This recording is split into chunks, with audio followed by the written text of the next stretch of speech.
Hello, welcome back to my channel. आज हम लोग अपने फर्स्ट चैप्टर को कंटिन्यू करेंगे और नेक्स्ट टॉपिक को डिस्कस करेंगे which is arenas of the cold war. इस टॉपिक में हम लोग बात करेंगे उन एरियाज़ की जहाँ जहाँ पर आपको जो डिवीज़न था between the US and USSR उसका इफ़ेक्ट देखने को मिला। इसका मतलब क्या है, जो राइवलरी है that was not only between US and USSR, rather जो उसका इम्पैक्ट था वो वर्ल्ड की छोटी छोटी कंट्रीज में ज़्यादा देखने को मिल रहा था rather than on these two bigger countries.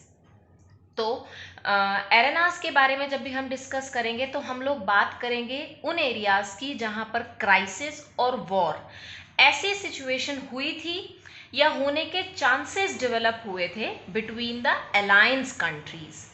लेकिन इसका प्लस पॉइंट क्या था कि जो ये अलायंसेस के बीच में जो क्राइसिस वगैरह थे वो जो थे वो एक वर्ल्ड वॉर की फॉर्म में कन्वर्ट नहीं हुए थे। फॉर एग्जाम्पल कोरिया, जिसमें वार लाइक सिचुएशन हो गई थी 1950 से 53 में, बर्लिन एंड कोंगो। तो if we talk about the effects of these confrontation, तो इसमें क्या नुकसान झेलना पड़ा वर्ल्ड को। There was loss of lives, बहुत लार्ज अमाउंट में जो लोग थे उनकी क्या होने लग गई, डेथ होने लग गई थी।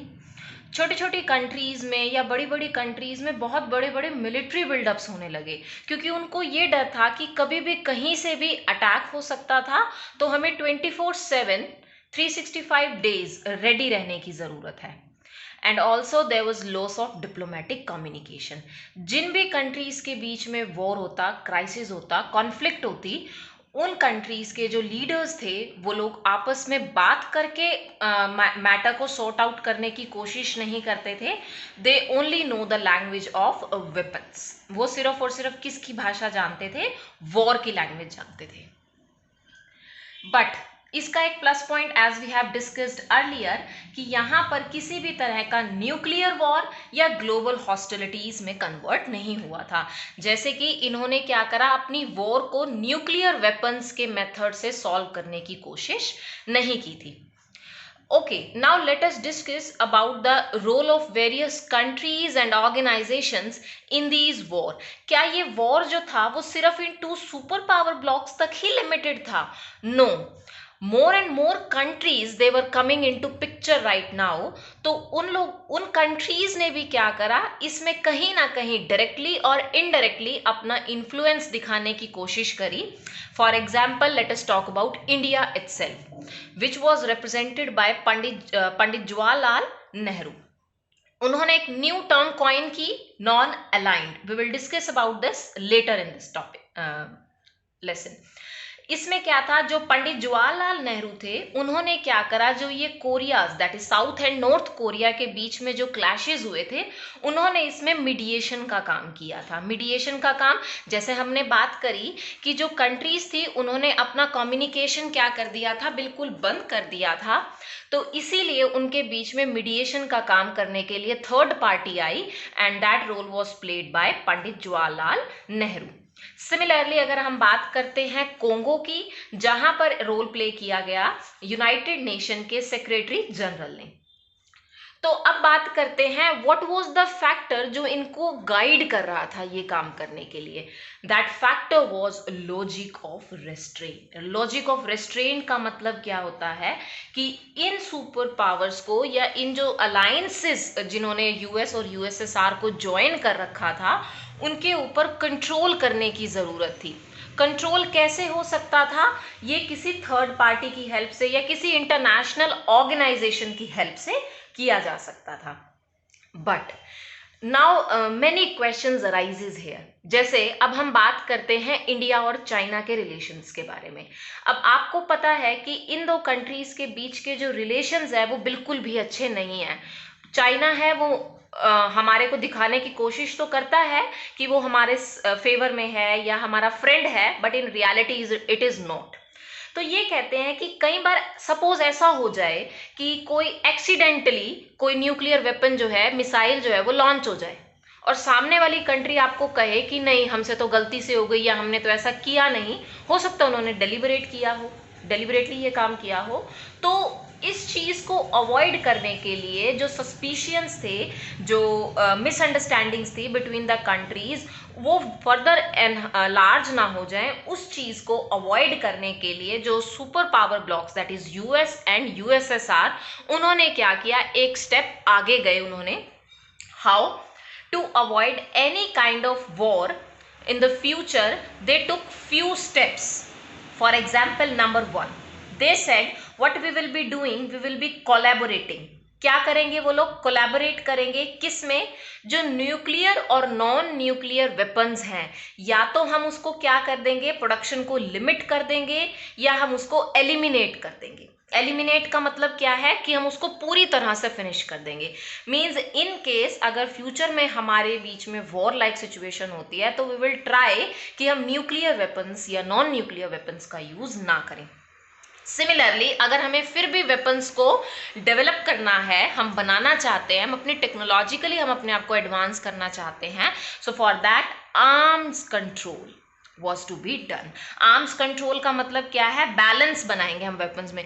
ऐसे नहीं है कि आप लाइक पिस्टल्स है, गन्स है, सबमरीन्स है, मिसाइल्स है, आप बनाते ही जा रहे हो, no, there will be some kind of limit on that, right, ताकि आप क्या कर सको, अब जो आपके सामने वाली जो आपका राइवल है वो भी आपसे क्या ना हो, थ्रेटन ना हो, और आपके ऊपर भी वो हमेशा अटैक करने की ना सोचे। एंड इसमें सबसे जो इम्पॉर्टेंट स्टेप था, that was the treaties which were signed between US and USSR. These 3 treaties जो उन्होंने within 10 years साइन की थी, number 1 was LTBT, that is Limited Test Ban Treaty. Second one was NPT, that is Nuclear Non-Proliferation Treaty, and third is Anti-Ballistic Missile Treaty. इनके बारे में हम detail में बाद में एक सेपरेट लेक्चर में डिस्कस करेंगे। इसमें से सबसे इम्पॉर्टेंट है वैसे तो NPT, बट ये दोनों भी अपने आप में इम्पॉर्टेंट है। Okay, now the next topic is challenge to bipolarity. अब ये कहते हैं bi means two, polarity means poles, like जो पावर थी, जो 2 सुपर पावर ब्लॉक्स के बीच में डिवाइडेड थी, तो अब ये कहते हैं उसके लिए एक चैलेंज इमर्ज होकर आया। कैसे इमर्ज होकर आया, एज वी नो कि जो 1960s 1970s में बहुत सारी African, Latin American and Asian countries थी जो डीकॉलोनाइज हो रही थी। डीकॉलोनाइज का मतलब क्या है, वो अपने आप को इंडिपेंडेंट कर रही थी। तो उनके पास क्या ऑप्शन था, जैसे हमने प्रीवियस टॉपिक में भी डिस्कस किया था कि जो वर्ल्ड की सुपर पावर्स थी वो चाहती थी कि जो भी कंट्रीज हैं, चाहे वो न्यूली इंडिपेंडेंट हैं, चाहे वो ऑलरेडी एग्जिस्टिंग कंट्रीज हैं, वो ज़्यादा से ज़्यादा क्या करें, इनको ज्वाइन करें। बट ये 5 कंट्रीज ऐसी थी जिनकी सोच थोड़ी डिफरेंट थी। Which are those 5 countries, number 1 is Yugoslavia, 2 India, 3 Egypt, 4 Indonesia and 5th one is Ghana. ये 5 कंट्रीज जो हैं, इन्होंने सोचा कि नहीं, ना तो हम यूएस को ज्वाइन करना चाहते हैं, ना हम यूएसएसआर को ज्वाइन करना चाहते हैं। इनकी सोच ये कहती थी कि हम एक थर्ड ऑप्शन इवॉल्व करेंगे, न्यू इन्वेंट करेंगे, और वो थर्ड ऑप्शन आया हमारे सामने किस फॉर्म में, नाम की फॉर्म में, that is non aligned movement. तो इन नॉन अलाइंड मूवमेंट में 5 कंट्रीज, या अगर हम बात करें तो 5 फाउंडर मेंबर्स या कंट्रीज या लीडर्स, किसी भी नेम से आपसे क्वेश्चन पूछा जा सकता है, तो आपको इन कंट्रीज के भी नेम्स और इनके लीडर्स के नेम भी क्या करने हैं, याद रखने हैं। अब ये कहते हैं जो नाम है उसकी शुरुआत कहाँ से हुई, उसकी शुरुआत हुई 1955, though it is written in your book, NCERT में ये 1956 लिखा हुआ है, लेकिन ये रियलिटी में 1955 में कॉन्फ्रेंस हुई थी इंडोनेशिया बैंडंग में, जिसको बोला जाता है बैंडंग कॉन्फ्रेंस। यहाँ पर इन्होंने क्या बात करी, या यहाँ पर हम कहते हैं स्टोन फाउंडिंग सेरेमनी टाइप, जिसमें नाम के बारे में सबसे पहले डिस्कस किया गया था। जो लीडर्स हैं इन 5 कंट्रीज के Joseph Broz Tito, Pandit Jawaharlal Nehru, Gamal Abdel Nasser, Sukarno और क्वामे नक्रुमा, इन 5 लीडर्स ने क्या करा था, नाम के फाउंडिंग मेंबर्स बने थे ये लोग। और इसके बाद इन्होंने क्या करा था, जो फर्स्ट ऑफिशियल अगर हम बात करते हैं नाम समिट, जो नॉन अलाइंड समिट हुआ था हमारा, बेलग्रेड में हुआ था 1961। Belgrade is there in Yugoslavia, और इसमें 25 कंट्रीज ने पार्टिसिपेट किया था। ये सारे जो हैं आपके 1-1 मार्क के पॉइंट ऑफ व्यू से बहुत इंपॉर्टेंट क्वेश्चंस हैं। राइट नाउ अगर हम बात करते हैं तो more than 120 member countries are there in NAM, जो अगर हम बात करें यूनाइटेड नेशन के बाद बहुत बड़ी ग्रुपिंग है। नेक्स्ट हमारा जो लेटेस्ट नाम समिट हुआ है वो लास्ट ईयर हुआ था अजरबैजान में, which was the 18th summit.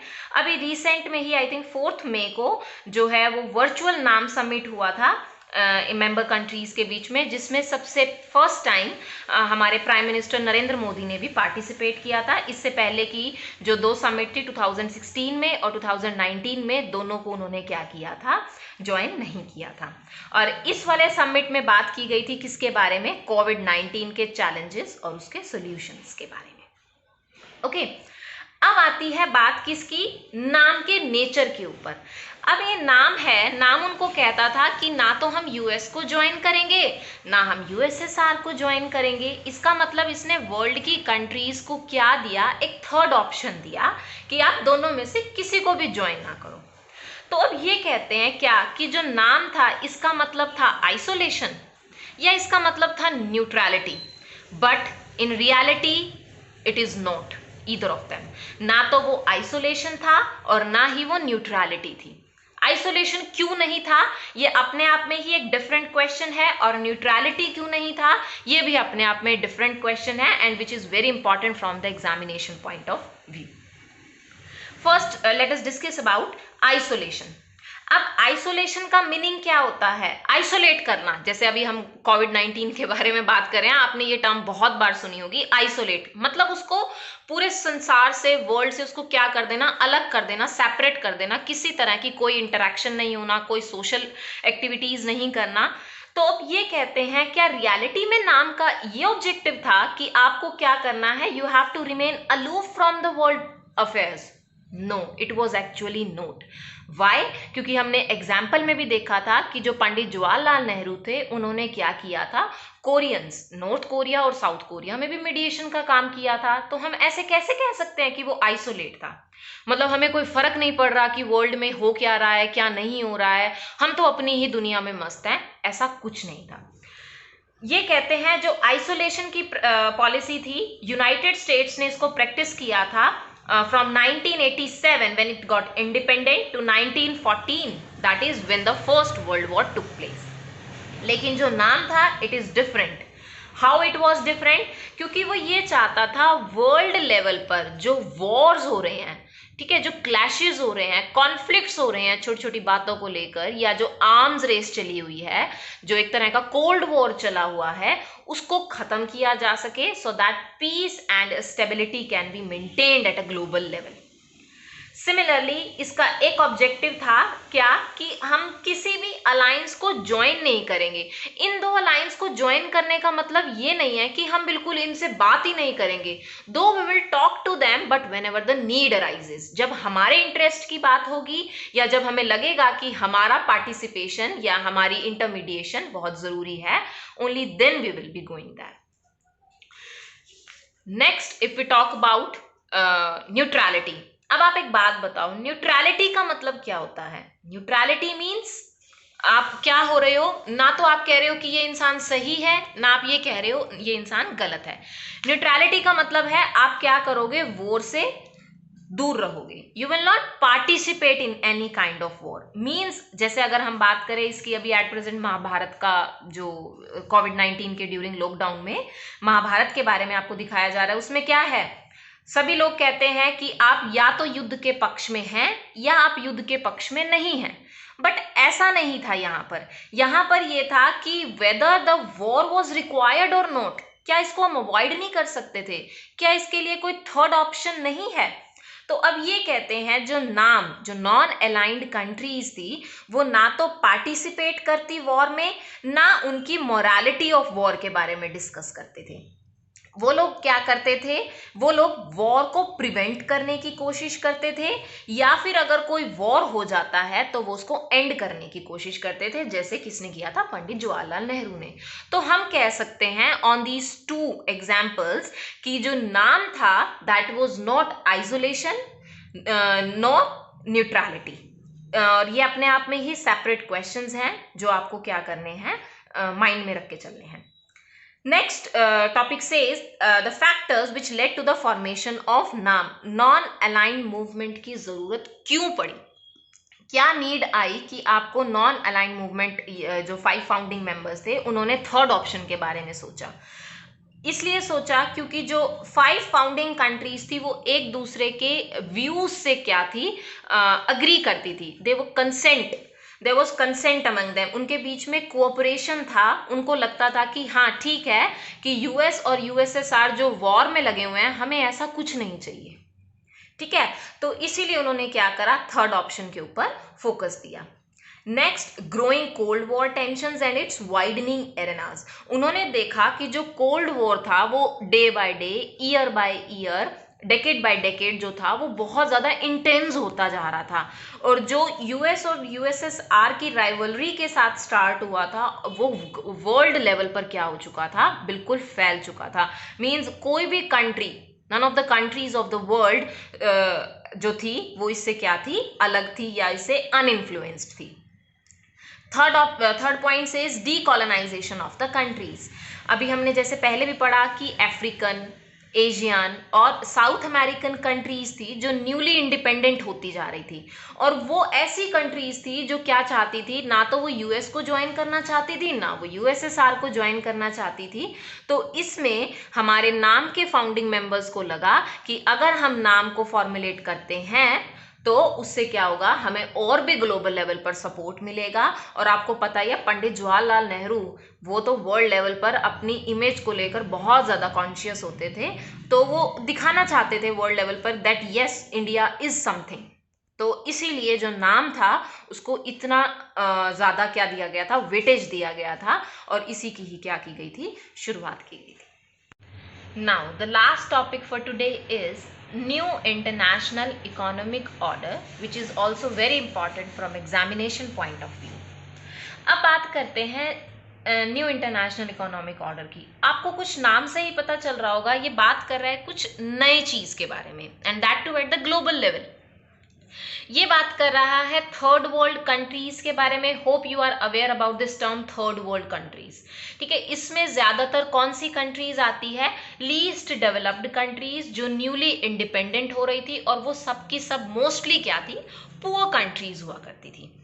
अब पुअर कंट्रीज जो थी ना वो चाहती थी क्या, वो चाहती थी कि हमें दोबारा से किसी तरह की कोई क्या नहीं चाहिए, वॉर नहीं चाहिए, हम दोबारा से किसी की कॉलोनी नहीं बनना चाहते, हम किसी भी तरह से दूसरी कंट्रीज के ऊपर डिपेंडेंट नहीं होना चाहते।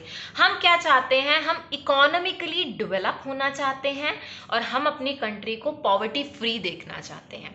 क्योंकि एक बात बताओ, अगर किसी भी कंट्री के पास या कि कोई भी इकोनॉमी अगर जीडीपी मतलब जीडीपी के टर्म्स में हम उसकी ग्रोथ की बात करते हैं, तो ये कहते हैं कि जो एलडीसीज थी, जो लीस्ट डेवलप्ड कंट्रीज थी, वो अपने आप को डेवलप करना चाहती थी। उनको ये था हमें सिर्फ अपनी कंट्री के ऊपर फोकस करना है, हमें अननेसेसरी वॉर में इंडल्ज नहीं होना है। क्यों? क्योंकि बिना किसी डेवलपमेंट के हम क्या नहीं हो सकते, इंडिपेंडेंट नहीं हो सकते। क्यों? क्योंकि अगर ऐसा होगा तो हम क्या करेंगे, हम अपनी इकोनॉमिक नीड्स के लिए या वन और अदर नीड्स के लिए हम रिचर कंट्रीज के ऊपर या कॉलोनियल पावर्स के ऊपर डिपेंडेंट रहेंगे। तो इस कॉन्टेक्स्ट में हमारे United nation conference on trade and development, उन्होंने एक रिपोर्ट प्रेजेंट करी इन 1972, जिन्होंने क्या बताया कि आपको ग्लोबल लेवल पर जो ट्रेडिंग सिस्टम है उसको चेंज करने की ज़रूरत है। और उस चेंज में क्या चाहिए, नंबर 1 पॉइंट सेज कि जो लीस्ट डेवलप्ड कंट्रीज हैं उनको क्या करना है, अपने नेचुरल रिसोर्सेज को खुद कंट्रोल करना है। हमने प्रीवियस पार्ट में ये पढ़ा था कि जो सुपर पावर्स थी वो क्यों चाहती थी छोटी छोटी कंट्रीज उनका पार्ट बने, क्योंकि उनको उनके नेचुरल रिसोर्सेज के ऊपर क्या मिल जाती थी, ग्रिप मिल जाती थी। और यही ग्रिप की वजह से जो रिचर कंट्रीज थी वो उनको अपने बेनिफिट के लिए यूज करते थे। लाइक वो उनको कहते थे हम आपको मिलिट्री एड प्रोवाइड कर रहे हैं, हमें इन टर्म्स जो पेमेंट है हमें आप ऑयल्स की फॉर्म में कर दो, ठीक है, हम आपको इकोनॉमिक एड प्रोवाइड कर रहे हैं तो हमें आप पेमेंट जो है वो पेट्रोल की फॉर्म में कर दो या फिर किसी भी नेचुरल रिसोर्स की फॉर्म में कर दो। लेकिन इसकी वजह से क्या हो रहा था, उनका बहुत इंपॉर्टेंट जो रिसोर्स था, नेचुरल रिसोर्स, वो उनसे क्या होते जा रहे थे, वो उसको अपने बेनिफिट के लिए तो यूज कर ही नहीं पा रहे थे। इसलिए उन्होंने कहा कि लीस्ट डेवलप्ड कंट्रीज को अपने रिसोर्सेज को खुद कंट्रोल करना है। Next, obtain access to the western market. आपको जैसे आप जानते हो इंडिया और चाइनीज प्रोडक्ट्स की डिमांड वर्ल्ड लेवल पर क्यों ज्यादा है, क्योंकि जो चाइनीज प्रोडक्ट होते हैं वो चीप होते हैं, इसीलिए उसको क्या होता है, वर्ल्ड लेवल पर बाय किया जाता है। लेकिन जो न्यूली इवॉल्व्ड कंट्रीज थी वो क्या थी, वो इतना सस्ता प्रोडक्ट ग्लोबल लेवल पर तो क्या नहीं कर पाएंगे, कॉम्पीट कर ही नहीं पाएंगे। इसीलिए क्या कहा गया यूनाइटेड नेशन कॉन्फ्रेंस के थ्रू कि हमें क्या करना है, हमें इन कंट्रीज को वेस्टर्न मार्केट में रीच देनी है, जिससे ये क्या कर सके, अपने प्रोडक्ट्स का जो मार्केट एरिया है, जो बेस है, वो वाइड कर सकें और बदले में कुछ ना कुछ रिवेन्यू अर्न कर सकें। नेक्स्ट, जो वेस्टर्न कंट्रीज हैं वो टेक्नोलॉजिकली इन सबसे बहुत एडवांस हैं, तो अब ये जो छोटी कंट्रीज हैं इनके टेक्निकल टर्म्स में हेल्प करेगी, लेकिन वो जो टेक्नोलॉजी वो इनको ट्रांसफर करेगी वो बहुत ही कम प्राइस पर या ऑलमोस्ट नॉमिनल चार्ज उनसे लिए जाएंगे, जिससे ये कंट्रीज उनको अफोर्ड कर पाएं और अपने आप को डेवलप कर पाएं। And last, greater role of the LDCs in international economic institution. You name any international economic institution या किसी भी तरह का, not only economic, rather आप यूनाइटेड नेशन की बात करो, WHO की बात करो, WTO की बात करो, इंटरनेशनल मॉनेटरी फंड की बात करो, सब में अगर आप उसकी वो देखते हो प्रेजेंस जो है या वोटिंग पावर्स जो है या उसकी ग्रिप जो है वो developed countries and that too western countries के हाथ में है। अभी अभी रिसेंट में भी एग्जांपल आया था किसका, WHO की फंडिंग जो थी वो डोनाल्ड ट्रंप ने क्या कर दी, रोक दी ड्यूरिंग द कोविड क्राइसिस। तो अब ये कहते हैं क्या कि इनमें जब वेस्टर्न कंट्रीज की इन्फ्लुएंस इतना ज़्यादा था, रिचर कंट्रीज का इन्फ्लुएंस इतना ज़्यादा था, तो ये लोग किसके बारे में सोचते थे, उन्हीं के इंटरेस्ट के बारे में सोचते थे। तो इसीलिए इनमें बात की गई क्या कि इसमें जो रोल है वो किसका बढ़ना चाहिए, इसमें रोल जो है वो LDCs का बढ़ना चाहिए। क्यों, क्योंकि अगर आप बात करो मोस्ट ऑफ द जो न्यूली इंडिपेंडेंट कंट्रीज थी वो क्या थी, वो या तो बहुत ज़्यादा पुअर थी, डेवलपिंग या अंडर डेवलप्ड कंट्रीज थी। बट ये सब होने के बाद, दो ये बात कह दी गई, आपको बहुत अच्छे से बताया पेपर पर बहुत कुछ होता है, but in reality it is completely different. How, in the late 1980s जो NIEO हमारा न्यू इंटरनेशनल इकोनॉमिक ऑर्डर का इनिशिएटिव था वो क्या हो गया, धीरे धीरे डिटेरियोरेट हो गया, डिग्रेड हो गया, इसकी इंपॉर्टेंस जो थी वो क्या होती गई, वैनिश होती गई। वाई, बिकॉज जो डेवलप्ड कंट्रीज थे उन्होंने यूनाइटेड होकर क्या कहा, that we won't support any kind of discrimination against us. लेकिन जो ऑन द ऑपोजिट साइड जो हमारी नॉन अलाइंड कंट्रीज थी वो अपने आप को यूनाइट नहीं रख पाई। उसमें से कुछ कंट्रीज ऐसी थी जिन्होंने लाइक बैकआउट कर लिया था, हमारे फाउंडिंग मेंबर्स ने भी बैकआउट कर लिया था। तो जिसकी वजह से क्या हुआ, जो NIEO का जो ऑब्जेक्टिव था वो अब क्या हो चुका था, चेंज हो चुका था। जिस पर्पस के लिए इसको बनाया गया था वो पर्पस अब फिनिश हो चुका। थैंक यू, होप आपको आज का लेक्चर समझ आया होगा। And still if you are having any problem, आपको किसी भी टॉपिक को अंडरस्टैंड करने में प्रॉब्लम हो रही है, you can ask me in the comment section.